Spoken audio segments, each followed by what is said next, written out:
California Governor Gavin Newsom has chosen the state's Secretary of State, Alex Padilla, to fill Kamala Harris's vacant Senate seat.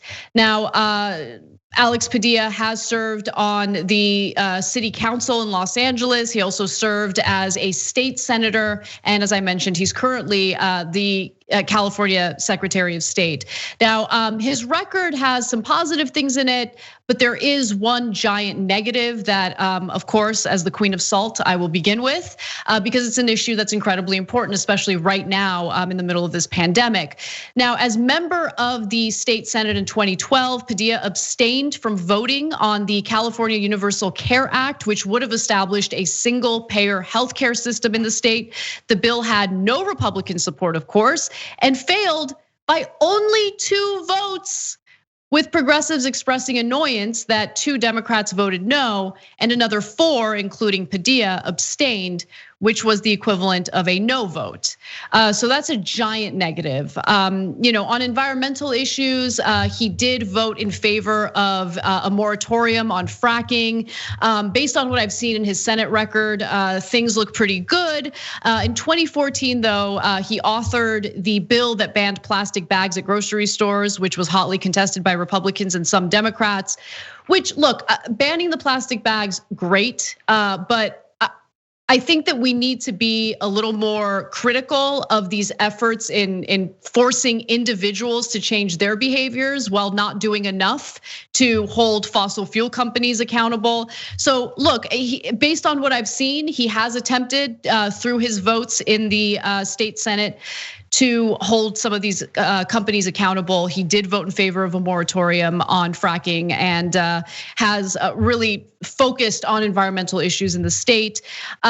Padilla's appointment, by the way, does not require confirmation by the California legislature, and his US Senate seat will be up for grabs in 2022. And that gives Padilla just 2 years to set up shop in Washington. And there will be people running against him, people like hopefully Representative Ro or Katie Porter, some real progressives, which I think is important. One other thing I do want to mention, I think this will appeal to you, and it definitely appeals to me. When he was in the state Senate, Alex Padilla voted in favor of a constitutional convention in order to overturn Citizens United to get money out of politics. So he is on the right side regarding money in politics and getting that virus out of our political system. Yeah, so look, almost on that vote alone, he at least has a upside. But and by the way, that was Wolfpack's bill. The person who helped pass that bill, it was Allison Hartson, who's now at TYT.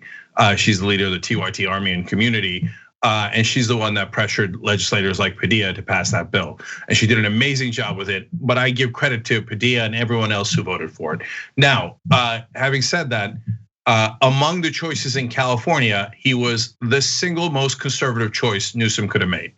And of course, Newsom, as always, with every California Democrat, they always choose the most conservative option. And then, we have this irony of the right wing and Republicans saying, "Oh, California, you're so liberal, you're so progressive, man.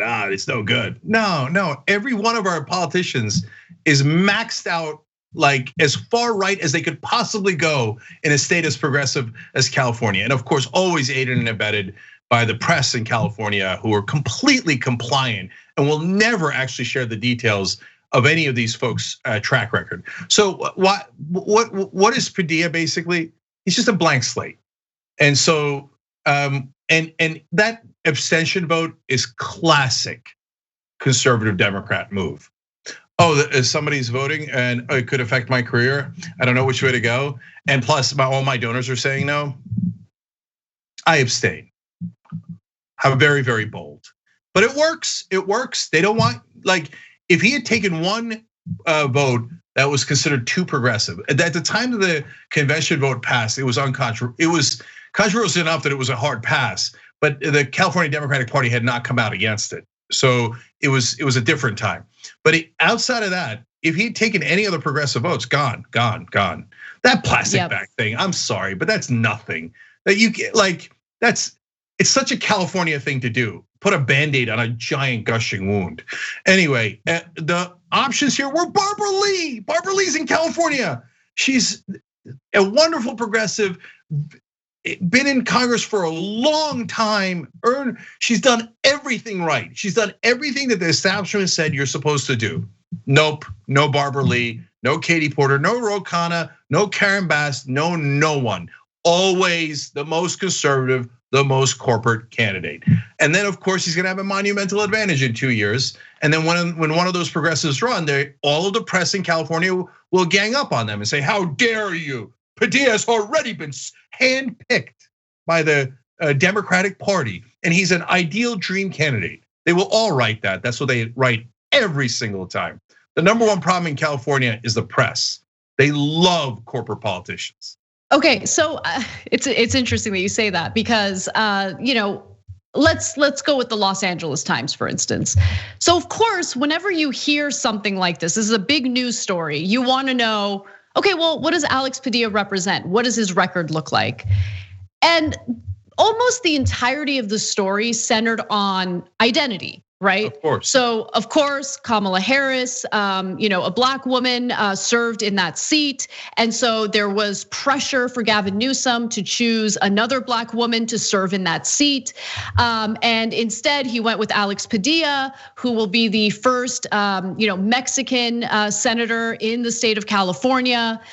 Okay, great. What do they represent though? Let's have a discussion about what he represents. Like, is it just, all black women are the same? Oh, he's a Mexican guy, so that makes up for the fact that it won't be a black woman. Like, this stuff doesn't matter. I know it's offensive to some people, but there are wonderful black women who are serving in governmental roles in California right now who would have been fantastic, not merely because they're black women, but because of what they represent. Karen Bass is a good example. Barbara Lee is a good example. Can we talk about substance for a second? Because I don't know, I mean, look, since I'm a woman, let me put it in the context of what I hear in discussions regarding women in positions of power. Not all women are the same. Some women are more qualified than the other. And I think it's incredibly insulting when these articles are written and these discussions are had, treating women as if they're just interchangeable. Okay, there's more to it than that. There's more to it than that. It's so incredibly insulting. I just can't stand it. Yeah, what it does is it commoditizes women and minorities. Oh, they're all fungible. So look, I found a Latino. Let's fill him in. And it's also wildly hypocritical. So you use identity politics nonstop, corporate Democrats. So it's the only thing you care about, right? I got a corporate guy, but he's a Latino, he's a this, he's a that, or she's a this or that, right? Okay, well in this case, everybody said black women.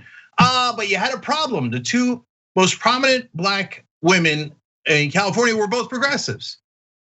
Never mind, switcheroo, shell game. We met a Latino guy. That's of course Latino. And LA Times, right? The Latino, he's so awesome. He's Latino. He's awesome. Oh, Gavin Newsom, you're so awesome. You picked a Latino. Oh, identity politics. I love it. What happened? If they had picked a Latino guy who was a progressive over a black woman who was a conservative Democrat, do you know what would have happened? All hell would have broken loose. Every elitist, every Democrat, and every member of the media in California would have lost their minds because they're all actually conservatives. Thanks for watching The Young Turks. We really appreciate it. Another way to show support is through YouTube memberships. You'll get to interact with us more. There's live chat emojis, badges. You've got emojis of me, Anna, John, JR. So those are super fun. But you also get playback of our exclusive member-only shows and specials right after they air. So all of that, all you gotta do is click that join button right underneath the video. Thank you.